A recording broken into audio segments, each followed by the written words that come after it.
High বন্ধুরা, আজকে আবার একটা নতুন ভিডিও নিয়ে এলাম। কারণ এর আগে যে সকল ভিডিওগুলো আপনারা দেখেছেন খুবই সাপোর্ট করেছেন। তো আপনাদের আমি বলেছিলাম যে প্রথমে সামবেদ এসেছিল, এখনো 3টে বেদ বাকি আছে। তো আপনারা যেভাবে এই চ্যানেলের মাধ্যম দিয়ে এই নীলকান্ত পাঁচাল এই চ্যানেল বা ফেসবুক পেজের মাধ্যম দিয়ে যে সকল ভিডিও পাচ্ছেন, তো আপনারা যেভাবে সাপোর্ট করছেন, তো আমার তো খুবই ভালো লাগছে। দেখুন, খুব সাধারণভাবে আপনাদের কাছে তুলে ধরছি ভিডিওগুলো।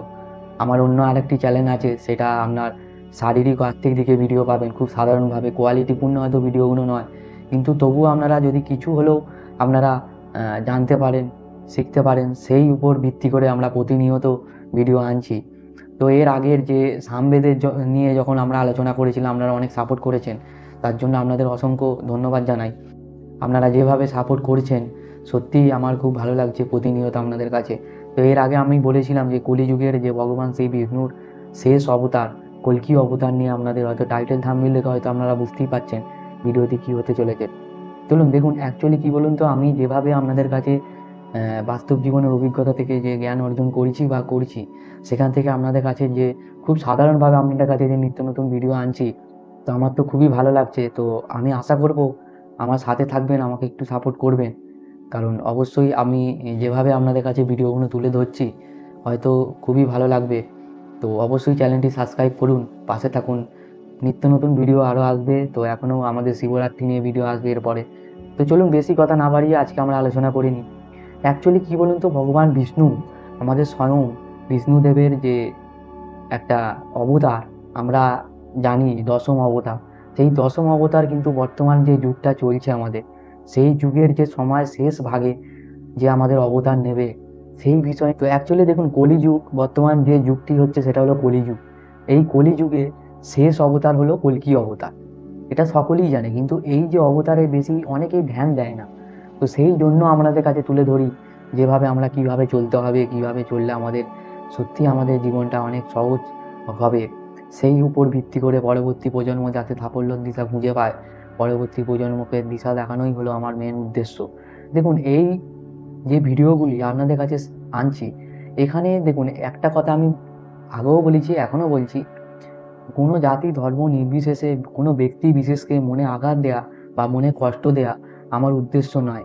উদ্দেশ্য এটাই হলো যে আমরা কিভাবে এই ধর্মীয় ব্যাপারটাকে আপনাদের কাছে শেয়ার করছি এই কারণেই, এখান থেকে আমরা যে শিক্ষা, যে জীবনের যে পরম শিক্ষা, যে জীবনের যে মহান শিক্ষা, যে প্রাচীন গ্রন্থ আমাদের বেদ, ঠিক আছে, সেই বেদ নিয়েও আমরা চর্চা করছি। রামায়ণের আগে আমরা চর্চা করেছি, আপনারা অনেক সাপোর্ট করেছেন। এই জিনিসগুলো না আমাদের হারিয়ে যাচ্ছে। সেই হারিয়ে যাওয়া থেকে আমাদের যে শিক্ষা প্রদান করব, তারপর যখন আমরা মহাভারতে আসবো, তখন এক একটা চরিত্র আপনাদের কাছে তুলে ধরবো, জীবনের মহান শিক্ষা, ঠিক আছে। তো তখন আপনারা বুঝতে পারবেন যে সত্যি আমরা কোন পথে চলছি, ঠিক আছে। তো দেখুন, লোকে অনেক কথা বলবে, সমাজের লোক অনেক কথা বলবে, সেটা নিয়ে আমাদের মাথা ঘামানোর দরকার নেই। আর এটা নিয়ে বেশি কাম দেওয়ারও দরকার নেই। তো আমাদের কাজ, আমাদের কর্ম আমাদের করে যেতেই হবে, ঠিক আছে। তো চলুন তাহলে আজকে আমরা করব যে কলিযুগের যে শেষ অবতার কল্কি অবতার নিয়ে কিছু আলোচনা করব।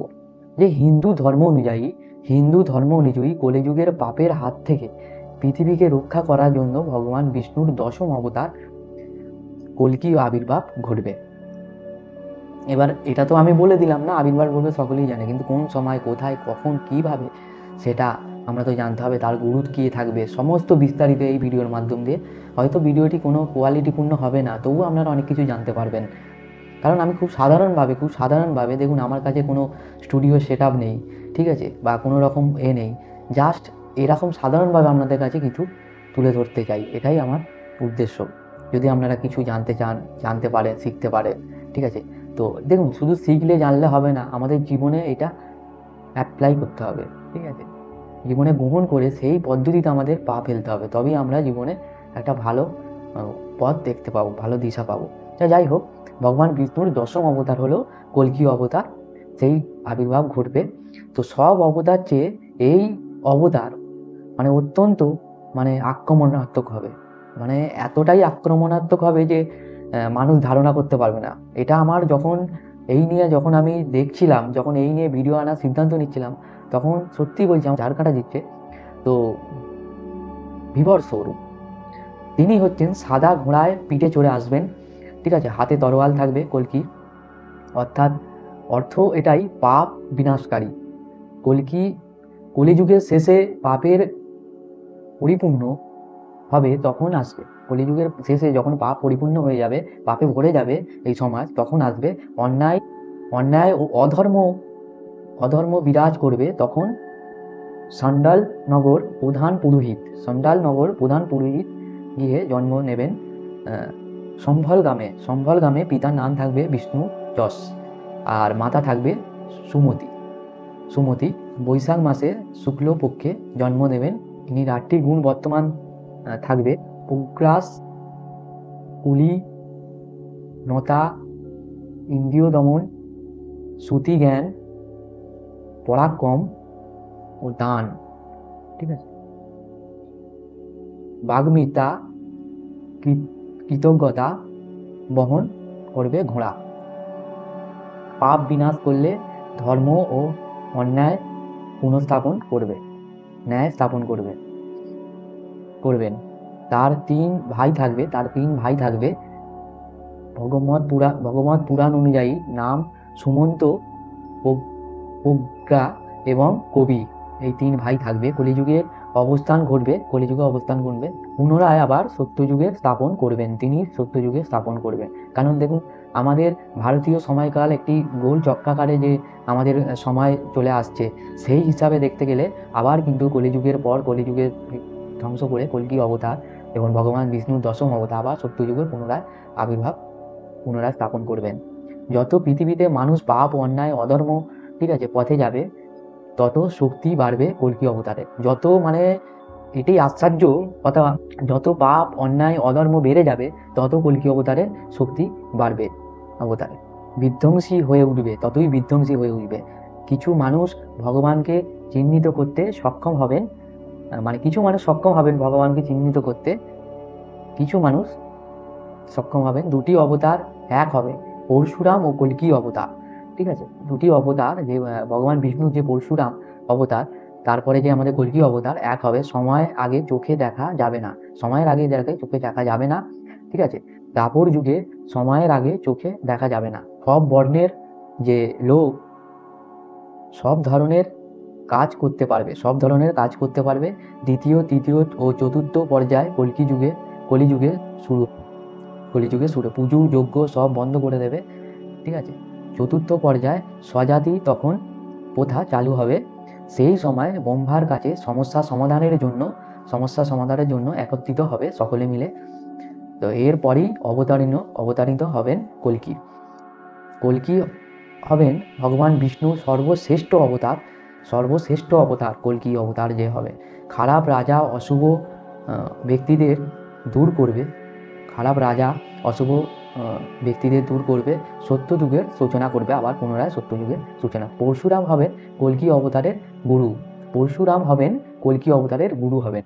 তো উনাকে যখন পরশুরাম গুরু হবেন যেহেতু, তাহলে উনাকে কল্কিকে বেদ শিক্ষা দেবেন, ধনুর্বিদ্যা শেখাবেন। প্রধান কারণ হলো অশুভ শক্তিকে বিনাশ করা এবং বিশ্ব স্থাপন করবেন। যে যুগের পাপ সবচেয়ে বেশি, সেই যুগে পুণ্য লাভ করা নাকি সবচেয়ে সহজ, ঠিক আছে। ব্যাসদেব এই কথাই বলেছিলেন। বিষ্ণু পুরাণ লেখা আছে। বিষ্ণু পুরাণ মতে কি বলেছেন কলিযুগের সম্পর্কে? যুগের ক্রম অনুযায়ী কলি হলো শেষতম যুগ। বিষ মাখা তীরের আঘাতে শ্রীকৃষ্ণের মৃত্যুর পর দ্বাপর শেষ হয়। এরপর থেকেই কলিযুগ শুরু ধরা হয়ে থাকে। পরশ ঋষির তার শিষ্য মৈত্রেয় ঋষিকে বলেছিলেন, ধর্ম হবে মাত্র 1 পাদ।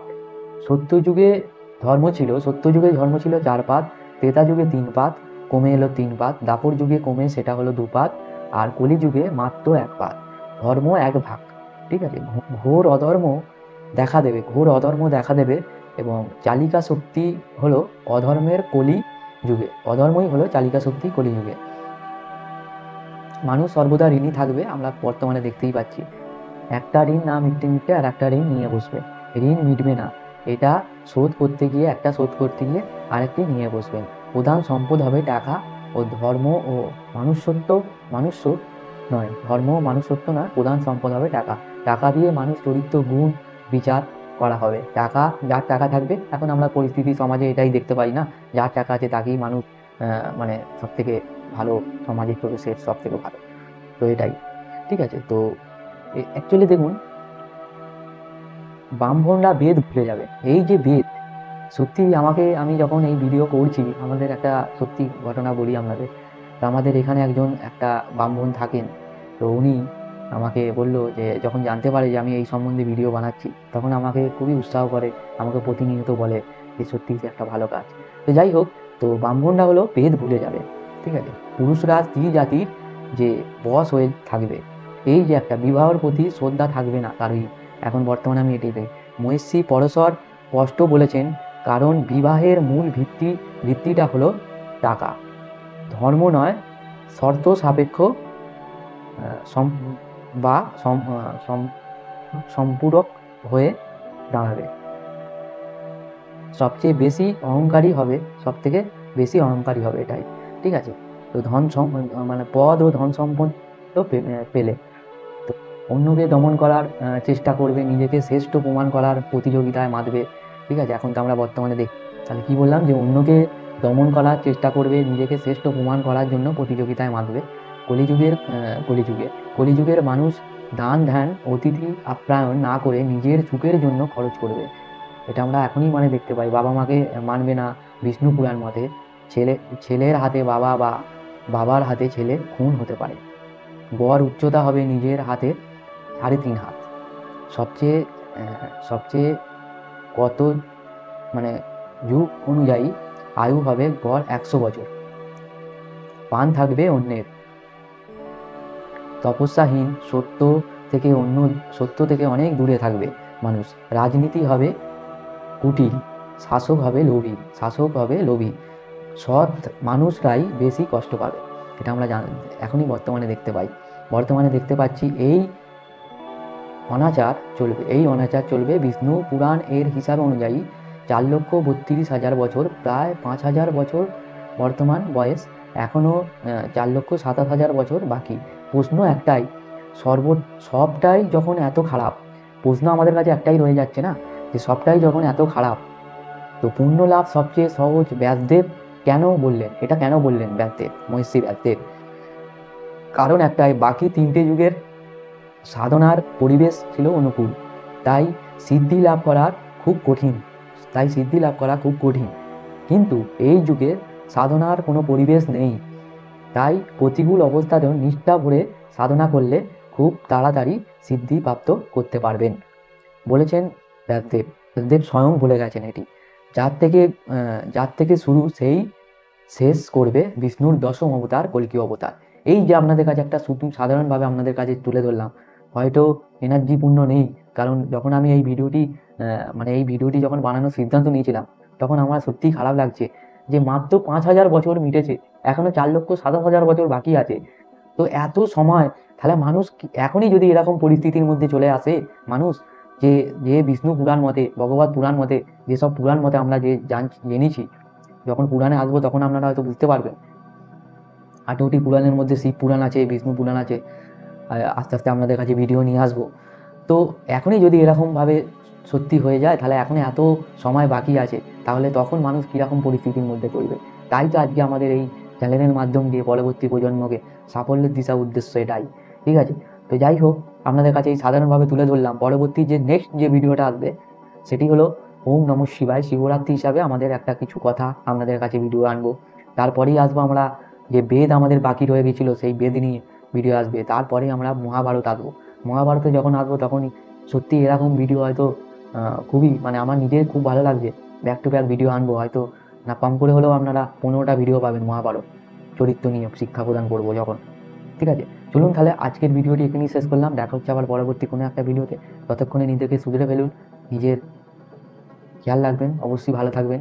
তো নমস্কার, রাম রাম।